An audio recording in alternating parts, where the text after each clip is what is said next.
श्री વલ્લભાધીશ કી જય. શ્રી ગુસાઈજી પારમ દયાલ કી જય. શ્રી ગુસાઈજીનું નામરત્નાખ્ય સ્તોત્રનું 108મું નામ. શ્રી કૃષ્ણાનું ગૃહિતૈક પ્રાર્થનીય પદાંબુજ. શ્રી કૃષ્ણે અંગીકાર કરેલા જીવો જ શ્રી ગુસાઈજીના ચરણ કમળની પ્રાર્થના કરી શકે છે. શ્રી ગુસાઈજી સાક્ષાત શ્રી કૃષ્ણ હોય તેમની કૃપા મેળવવા તેમના ચરણારવિંદ પ્રાર્થના કરવા યોગ્ય છે. અને શ્રી ગુસાઈજીના ચરણારવિંદના સેવનથી પુષ્ટિ ભક્તિ અને શ્રી યુગલ સ્વરૂપની પ્રાપ્તિ થાય છે. અને વાર્તા ચરિત્ર પ્રસંગમાં રસખાન સૈયદ પઠાણ નિત્યલીલાના રસ સિદ્ધા તેમના વાર્તાજી આવી રહ્યા છે. सो रसखान दिल्ली में रहतो एक साहूकार के बेटा पर बहुत आसक्त हतो और वह छोरा कछु खातो तो वाकी जूठनी होई वही लेके वह रहते. एक बेर वैष्णव ने कही, जो तेरो मन वा छोरा में ऐसो आसक्त है तैसो मन प्रभु में लगावे तो तेरो काम हो ही जाए. रसखान ने कही, प्रभु कौन सो कहत है, मैं तो कछु जानत नहीं. वैष्णव ने कही, जो श्रीनाथ जी प्रभु है. और वैष्णव की पाग में श्रीनाथ जी को चित्र तो मुकुट काचनी के श्रृंगार को काढ़ी के रसखान को दिखायो. चित्र देखत ही रसखान को मन फैरी गयो. आँखन ते जल प्रवाह चल्यो. वा छोरा में ते स्नेह मिटी गयो. वैष्णव सो कही, यह महबूब कहाँ रहत है. वैष्णव ने कही, ब्रज में रहत है. और वह चित्र लेत ब्रज को उठी चल्यो. मार्ग में जहाँ देवालय आवे तहाँ दर्शन करतो फिरे. सब ठिकाने दर्शन किए पर ऐसो स्वरूप कहूँ दिसे नहीं. फिरत फिरत एक दिन श्री गोवर्धन पर्वत पे चढ़ियो. तहाँ सिंहपौर पे पोरिया ब्रजवासी ठाड़े हते. रसखान को धक्का मारी के बाहर काढ़ी दीने. रसखान गोविंद कुंड पे जाए बैठ्यो. मन में विचारी, इतने जगह मैं गयो, कहूँ मोको काहू ने धक्का न मारियो.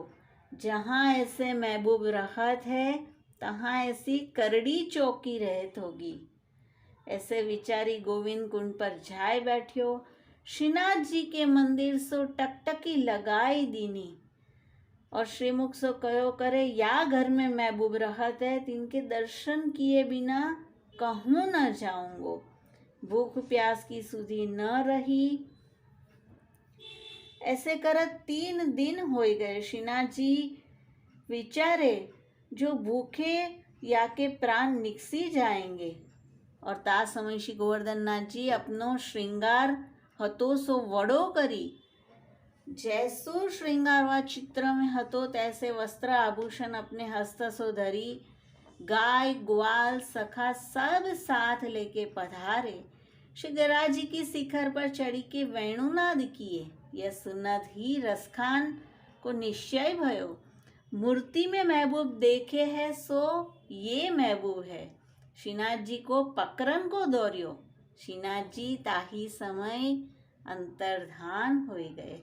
श्री गोकुल पधारे. श्री गुसाई जी पोड़े हते. श्रीनाथ जी ने श्री गुसाई जी के केस पर हस्त फेरी के जगाए. श्री गुसाई जी जागी के कहे, भक्त ताप निवारकाय नमः. श्री गुसाई जी ने श्रीनाथ जी से कही, एक दैवी जीव है, बड़ी जाति को है और 3 दिन को भूखो बैठो है. आज मैंने वाको दर्शन दीनो, पर वह मोको पकड़न को आयो सो मैं यहाँ आयो हूँ.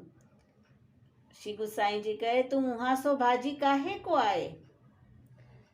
तब श्रीनाथ जी ने कही, वह मोको स्पर्श करवे को दौड़ियो और मेरे तो यह प्रतिज्ञा है, जा जीव को तुम ब्रह्म समन करावोगे 300 हो बोलूंगो.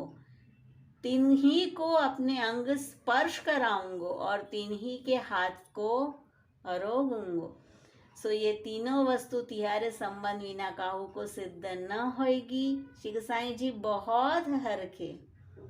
तहाँ ते बेगिश यमुना जी के तट पर आए. नाव में बैठी घोड़ा पर अस्वार होई बेगी ही श्रीनाथ जी द्वार पधारे. सुधे गोविंद कुंड गए। तहाँ रसखान ने श्री गोसाई जी के दर्शन किए, मन में विचारे ये घोड़ा पे ते उतरे है सो महबूब के मित्र दीसत है। श्री गोसाई जी के पास विनती करी, साहिब या घर में महबूब रहत है, तासो मेरो मन बहुत आसक्त भयो है, यह तुम्हारो मित्र है, सो अब मोको तुम मिलाई देऊ। श्री गोसाई जी प्रसन्न हुए, पूछे तेने हमारी मित्रता कैसे जानी। रसखान ने कही, तुम आए हो ताही समय ते तुम्हारी आँखी याही घर की ओर लगी रही है। हजू तो નથી શ્રીનાથજી મળ્યા, નથી શ્રી ગુસાઈજી મળ્યા, પણ બંને સ્વરૂપની મિત્રતા છે તે રસખાનજી જાણી ગયા। અને શ્રી ગુસાઈજી કહે તું નાય આવ। રસખાન નાયકે श्री गुसाईजी के आगे आए, ठाड़ो भयो, वाको नाम सुनायो, पाछे मंदिर में दर्शन करवाए। तब रसखान ने श्रीनाथ जी के दर्शन किए, बहुत प्रसन्न भयो, पाछे वह बाहर जाए लग्यो। तब श्री जी ने वाकी बाह पकड़ी के कहो, अरे सारे अब कहाँ जाते। सो ता दिन ते श्री जी गोचारण को पधारते, तब रसखान को संग ले पधारते और वह सगरी लीला के कवित दोहा चौपाई सवैया करते। इनको गोपी भाव सिद्ध भयो हतो। तो जे जीव पर श्री कृष्ण अनुग्रह करे ते ज श्री गुसाईजीना चरण कमळनी प्रार्थना करी शके छे अने श्री गुसाईजी पछी ते जीवने श्रीजीने मेळवी आपे छे। श्री कृष्णानुगृहीतैक प्रार्थनीय पदाम्बुजाय नमः। श्री वल्लभाधीश की जय।